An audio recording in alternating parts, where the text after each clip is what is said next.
India, the land of our origin, the land of rich history, vibrant culture, and full of mesmerizing natural beauty. In this land, you will find many examples that demonstrate the harmony of science and culture. We bring to you this very journey, Ek Bharat, Shresht Bharat, विज्ञान से संस्कृति का सफर. India has a rich history of traditional systems of medicine based upon six systems: Unani, Siddha, homeopathy, yoga, naturopathy, and Ayurveda. Ayurveda is one of the most renowned traditional systems of medicine in India that has survived and flourished from ages till date. With the enormous knowledge of nature-based medicine, the relationship of human body constitution to elements of the universe, this system was integrated into daily practices of diet and wellness. Whether it be the practice of using various herbs and spices in cooking, or be it practices like oiling the hair and body for improved health, you can find these and many such practices commonly being used throughout all of India even today.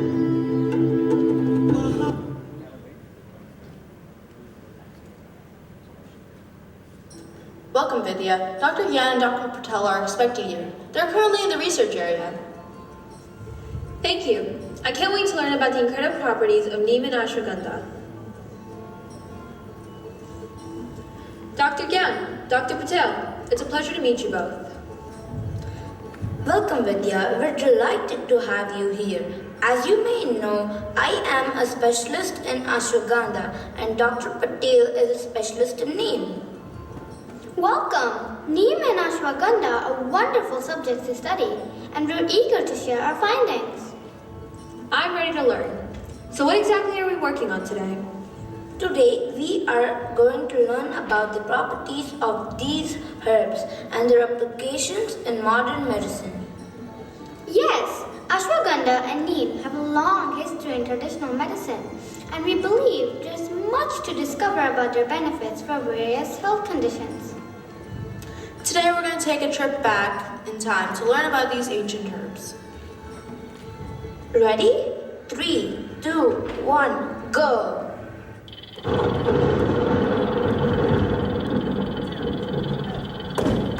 Wow, who are those people over there?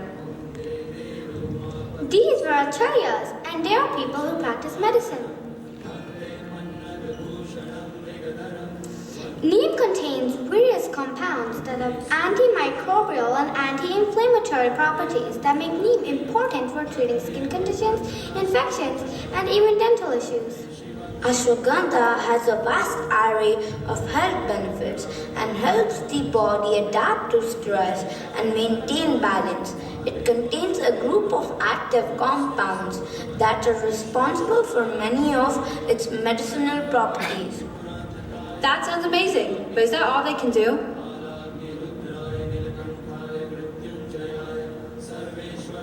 Neem and ashwagandha are also valuable for the environment.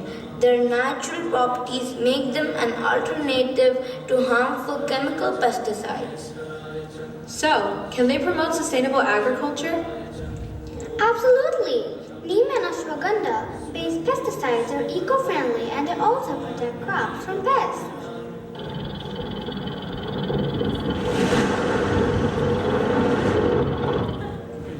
This has been an amazing experience. I've learned so much. Indeed, Vidya, nature has provided us with remarkable resources, and these herbs are just two of the many shining examples of that. Thank you both for sharing your expertise with me. I can't wait to write about this incredible journey into the world of Ayurveda.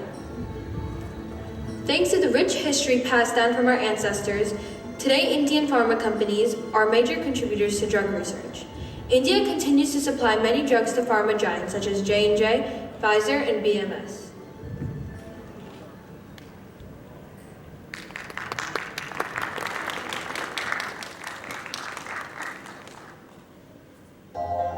India's contribution to holistic living is the practice of yoga, which is one of the most significant contribution of ancient India to the world. The practice aims to create union between body, mind and spirit, as well as between the individual self and universal consciousness, and in turn promotes spiritual awakening. The Yoga Sutra of Patanjali is one of the major treatises of yoga in ancient India, which outlines the 8 limbs of yoga and teaches us the ways in which one can live a yogic life. United Nations celebrates the International Yoga Day every year on June 21st, promoting physical and spiritual health and well-being, respect for one's fellow human beings and the planet we share. There is no denying the fact that yoga is one of the most significant cultural exports that has come out of India, of which the world has taken full cognizance. Today, billions of people across the globe practice yoga.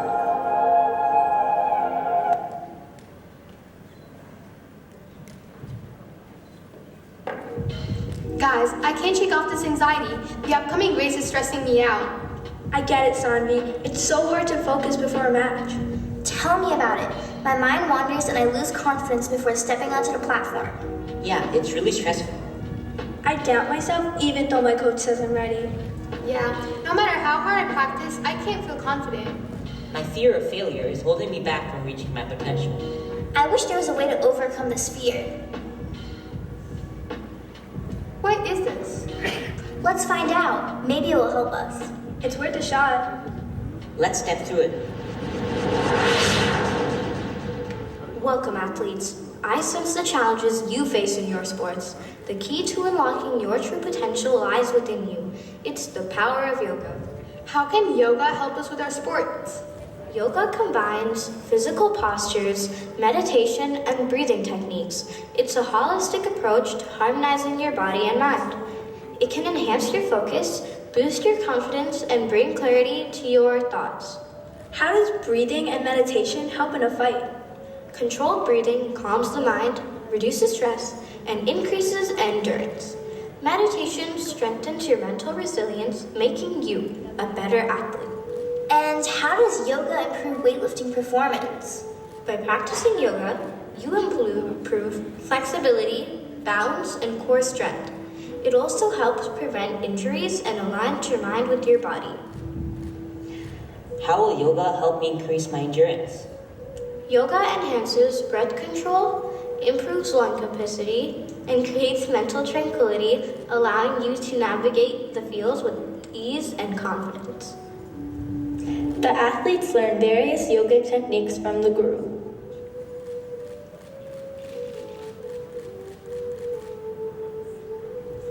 I'm no longer overwhelmed by the pressure. Now I can concentrate on the game. I feel more focused. I'm gonna give it my all. I know I've trained hard, and with a clear mind, nothing can stop me. I feel determined and I believe in myself now.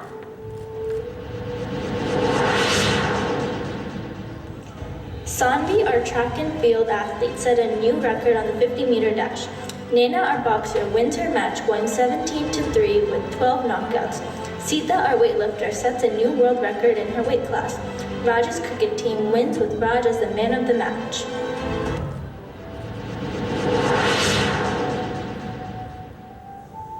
Thank you for helping us get stronger. Yoga has helped us in so many ways. We couldn't have received better advice. We'll continue to practice and spread the benefits of yoga. Remember, the most significant battles are fought within. Embrace the power of yoga, and you will conquer any challenge life throws your way.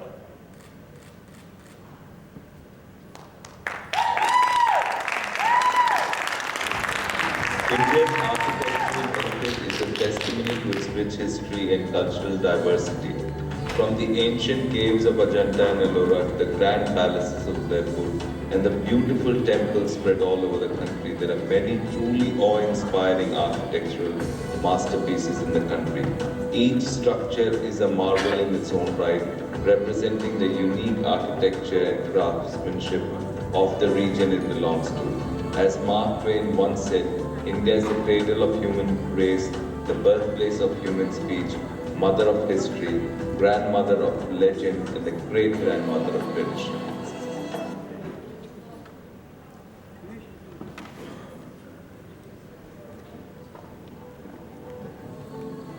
Welcome to India. I'm going to take you on an exceptional tour where me and my fellow tour guides will show you some marvels of the ancient Indian architecture. I'm so excited to be here in India. I can't wait to see all the amazing temples and historical sites. This place is amazing. I can't believe how intricate and beautiful the Konark Temple is. Yes, it's quite impressive. The Konark Temple is one of the finest examples of ancient Indian architecture. That's really interesting. What's the history behind it? The temple was built in the 13th century by King Narasimhadeva I of the Eastern Ganga dynasty. It was designed to be a chariot of the sun god with 12 pairs of wheels representing the months of the year. That's awesome. What are some of the features of the temple? Well, the temple is known for its intricate carvings, especially the sculptures. There is also a massive statue of the sun god riding his chariot. Apart from this, its geometrical patterns and carved wheels were used to serve as sundials. What's a sundial? A sundial is an instrument used to show the time of day by the shadow of a special piece on a horizontal plane. Wow, I didn't know that. This has been an incredible experience. Thank you for showing me around the Konark Temple. It's been my pleasure. I'm glad you enjoyed your visit. Your family will be amazed at the amazing destination you are visiting next, the Sanchi Stupa.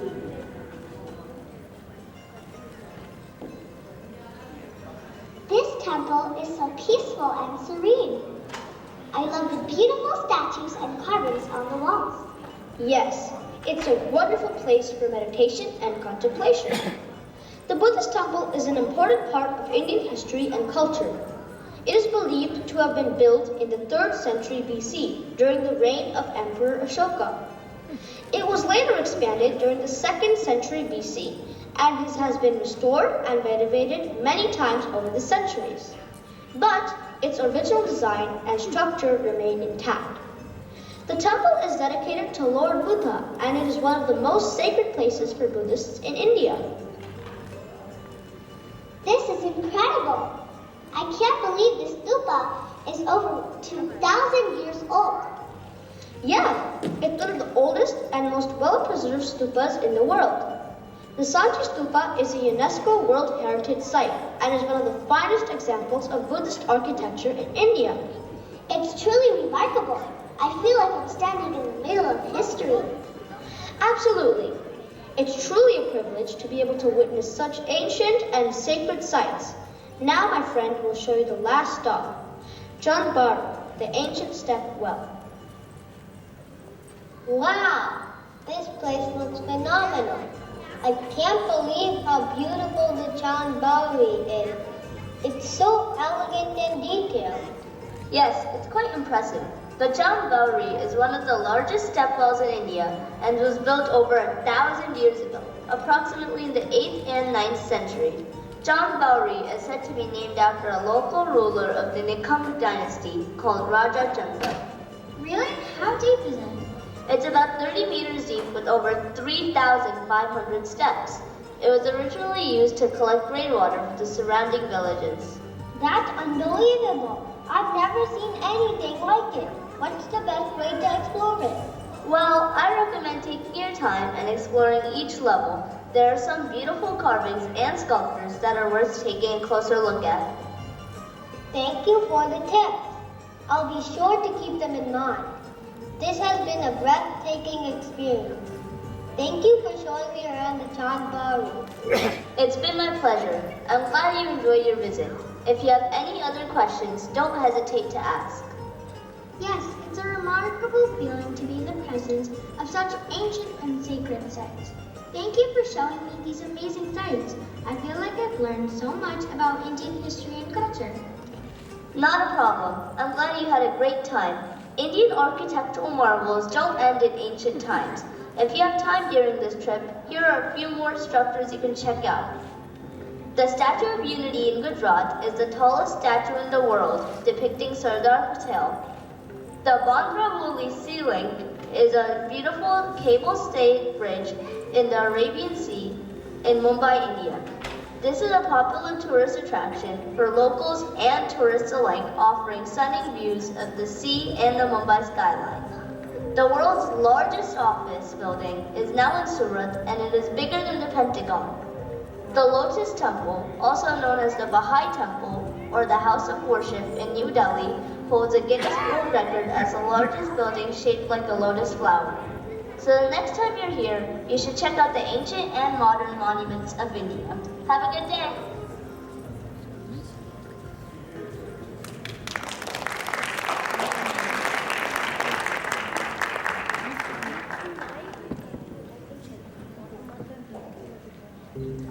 In Indian philosophy and culture, respect for nature is an integral part of spiritualism.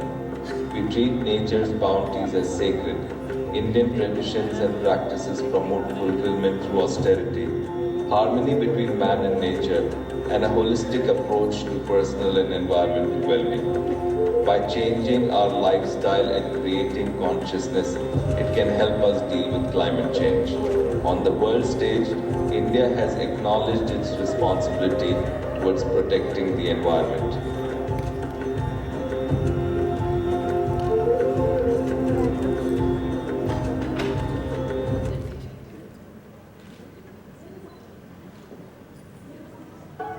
Why do we have so many of these ceremonies in India?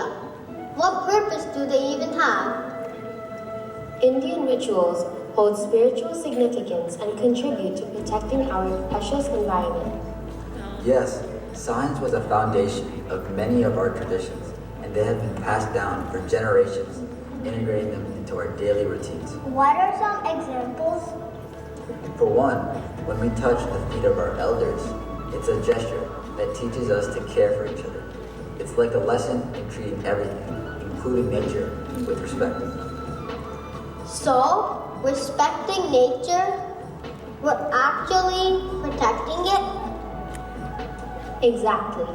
Our practice of lighting incense or dhoop serves a dual purpose. The pleasant aroma not only creates a peaceful atmosphere but also contains herbs that purify the air. Wow, it's like nature's way of cleaning the air. Just as we care for our home, we also care for the environment around us.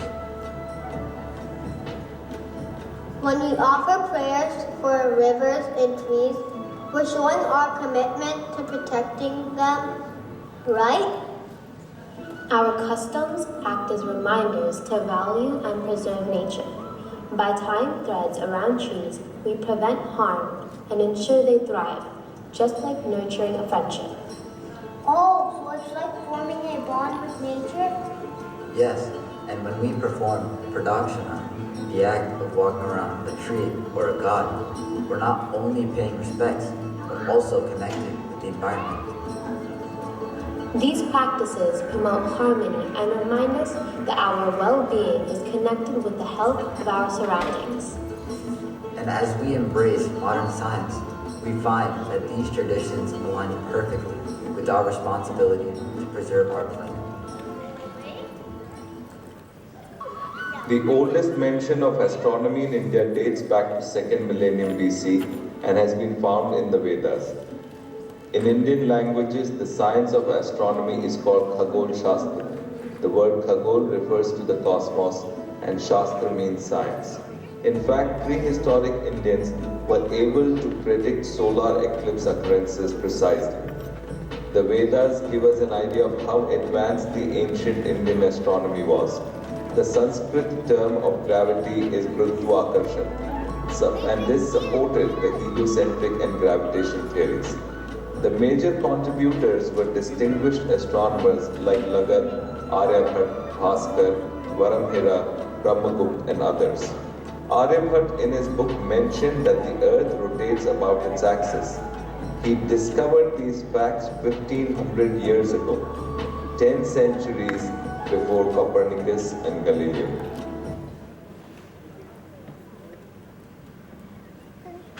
Ten, 9, 8, 7, 6, 5, 4, 3, 2, 1, 0. Good evening, everyone. We have some exciting news today. Indian space scientists have done something amazing. They launched a special spacecraft called Chandrayaan to explore the moon. Let's find out more about this incredible mission. Our reporters, Ravi and Mangal, are at the Space Center to bring us the details. Thank you.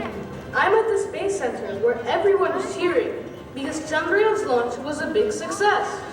The spacecraft was sent into space on a powerful rocket called GSLV Mk3M1. At the right time, the rocket roared to life and sent Chandrayaan flying towards the moon. It was a beautiful launch and shows how amazing our scientists are. That's right. Chandrayaan has a special job. It will go to the moon and study a part called the South Pole. Scientists are curious about this area because they think there might be ice there. The spacecraft will take pictures and explore the moon's surface, and a small car-like rover will help with the exploring. This is just one of the amazing things our Indian Space Research Organization, ISRO, has done. They have launched many satellites, including one that went all the way to Mars. And there's another cool system called NavIC that helps us find our way in space. ISRO is always doing incredible things that make us proud. Today's launch of Chandrayaan is another big step for India in space exploration, and we can't wait to see all the fantastic discoveries it will make. Thank you, Ravi and Mangal, for that exciting report. Our scientists are doing an excellent job, and we can't wait to see what Chandrayaan will find on the moon. We'll keep you updated on the latest space adventures. Now back to our regular program. Thank you for joining us to this special news bulletin.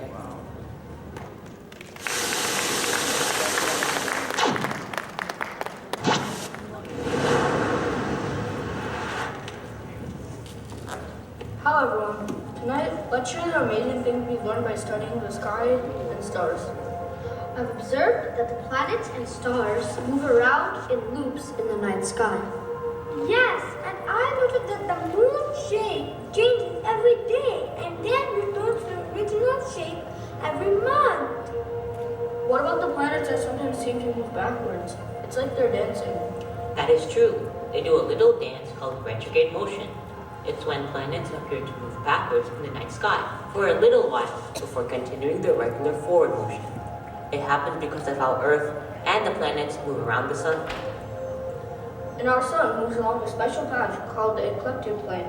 Its journey brings us different seasons. Hey, have you all seen those fascinating moments when the moon blocks the sun's light or the Earth's shadow covers the moon? Oh yes, those are grahan or eclipses.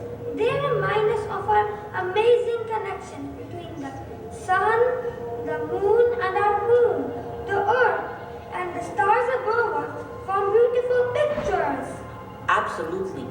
Those pictures are called nakshatras or constellations, and they have stories from long ago.